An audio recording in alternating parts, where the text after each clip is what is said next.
आप सभी को मेरा सादर नमस्कार।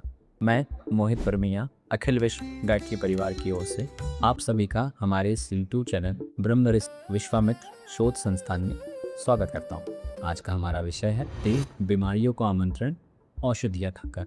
कुछ सुनने में अलग सा विषय है क्योंकि पहली बार जब मैंने भी इस विषय को सुना था थोड़ा सा चौंक गया, क्योंकि हम औषधियाँ खाकर बीमारियों को दूर करते हैं, ना कि उन्हें आमंत्रण देकर बुलाते हैं। क्या आपने सोचा है कभी, जो औषधि हम खाते हैं जो हमें ठीक करती है वही हमें धीरे धीरे बीमार भी करती है। ये निर्भर करता है उस औषधि की मात्रा में। सही मात्रा में लिया जाए औषधि हमारे लिए वरदान है, अमृत है, नहीं तो औषधि से हम बीमार भी हो सकते हैं।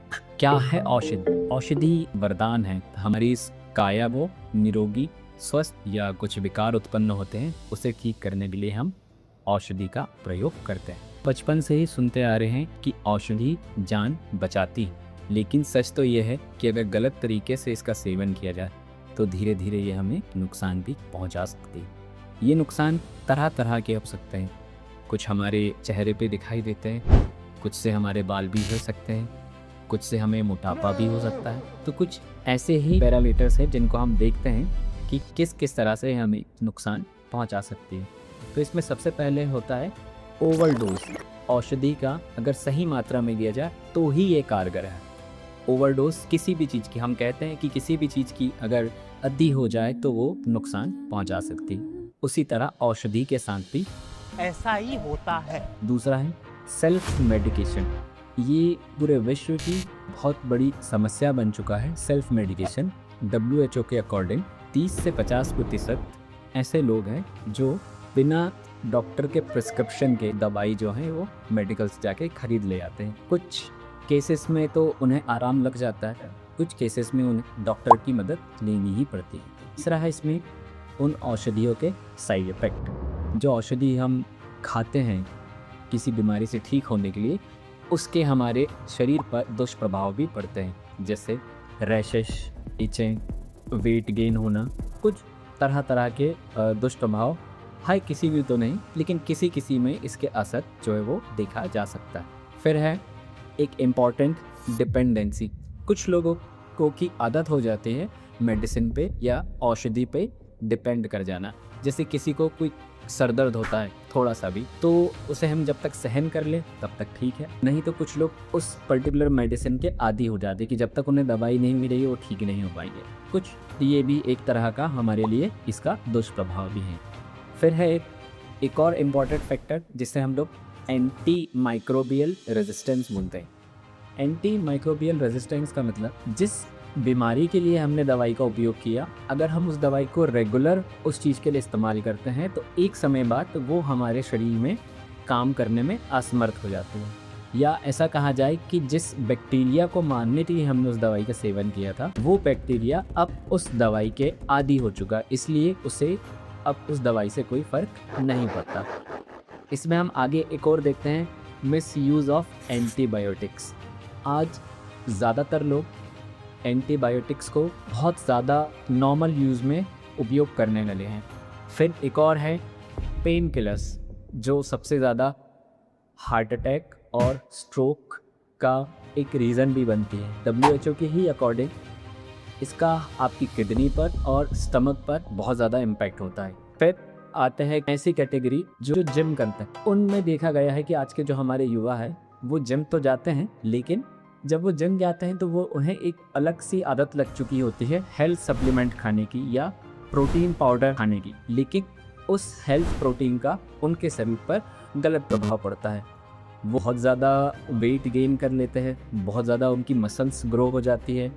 एक हद तक ठीक है, उसके बाद वो उनकी बॉडी पर नेगेटिव इम्पैक्ट डालने लगती है। फिर कुछ विटामिन होते हैं, आपने देखा होगा कि ब्यूटी प्रोडक्ट्स के लिए भी इन विटामिन का यूज़ होता है। आजकल लोग विटामिन ई कैप्सूल जो है वो यूज़ करने लगे हैं, जबकि ये विटामिन हमें नेचुरली हमारे खाने पीने की चीज़ें हैं उनसे मिल जाता है, हमारे प्राकृतिक सोर्सेज से हम इसे पा सकते हैं। जैसे विटामिन में दो कैटेगरी होती है, एक होती फैट सॉल्युबल और एक होती वाटर सॉल्युबल।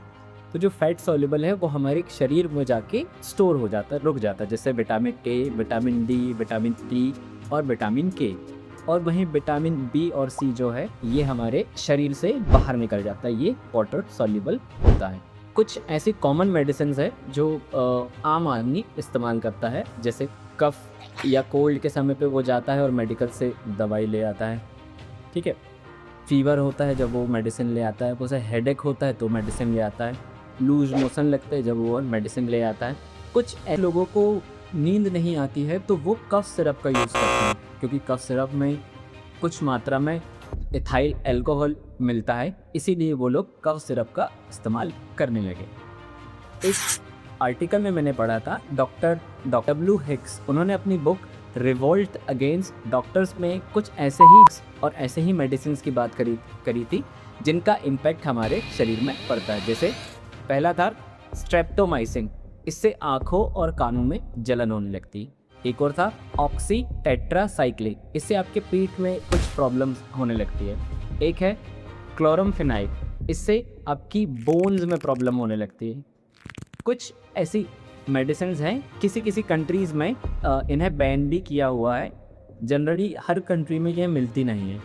अभी रिसेंटली हमारे प्रदेश में बहुत फेमस केस हुआ है जिसे कोल्ड ड्रिफ्ट के नाम से जाना जा रहा है। जनरली हमारे बच्चों को जब कोई तकलीफ़ होती तो हम उसे डॉक्टर के पास ले जाते हैं। तो ऐसा ही कुछ अभी कुछ समय पहले हुआ था कि कुछ बच्चों की तबीयत ख़राब हुई थी, वो सर्दी खांसी की उनको लक्षण दिखाई दिए थे, तो उन्हें जब डॉक्टर के पास ले जाया गया तो डॉक्टर ने उन्हें जो दवाई होती है वो तो दिया, साथ में एक सिरप भी दिया था हमें जिसका नाम था कोल्ड ड्रिफ्ट। उसके प्रिस्क्रिप्शन देखा, उसको हमने मार्केट से लाया, खरीदा और बच्चों को खिलाया। उस कोल्ड ड्रिफ्ट सिरप का ये रिज़ल्ट निकल के आया कि यहाँ काफ़ी बच्चों को अपनी ज़िंदगी से नुकसान झेलना पड़ा, क्योंकि उसमें जब केस हुआ तो उसमें ये पाया गया, इसमें डाइथीन ग्लाइकॉल जिसकी मात्रा सिर्फ 0.1% होनी चाहिए थी, उसकी मात्रा 48.6% थी। ये रीसेंट स्टडी है यहाँ की।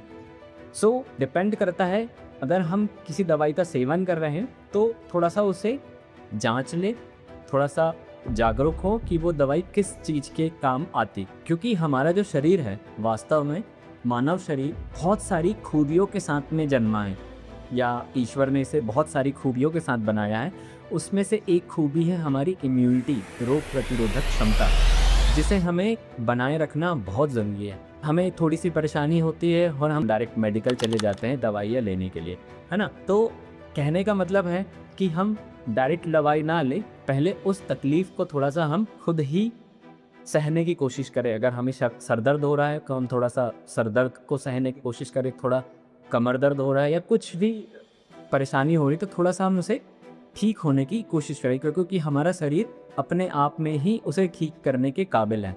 जैसे मैं अपने एग्जाम्पल में हमेशा बताता रहता हूँ कि हमें कोई प्रॉब्लम हुआ, कोई बैड बैक्टीरिया या कुछ वायरल इन्फेक्शन हमारे शरीर को हुआ, तो हमारा शरीर अपने मैकेनिज़्म के अकॉर्डिंग उस बैक्टीरिया को मारने के लिए अपना तापमान बढ़ा लेता है, टेम्परेचर बढ़ा लेता है।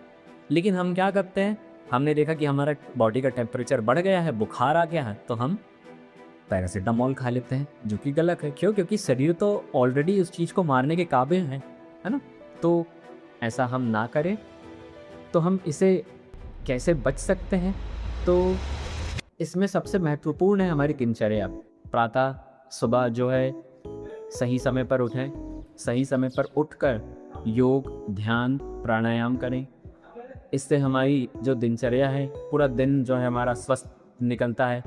उसके बाद अगर आप जिम जाते हैं तो जिम जाएं, लेकिन बिना सप्लीमेंट्स के जाएं, वहाँ अपने शरीर की देखभाल करें, स्वस्थ रहें।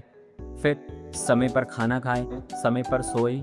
ये सारी चीज़ें आपके शरीर को निरोगी रखने के लिए बहुत महत्वपूर्ण है। जब ज़रूरी हो तब डॉक्टर की सलाह से ही आप औषधि का प्रयोग करें, अन्यथा ना करें।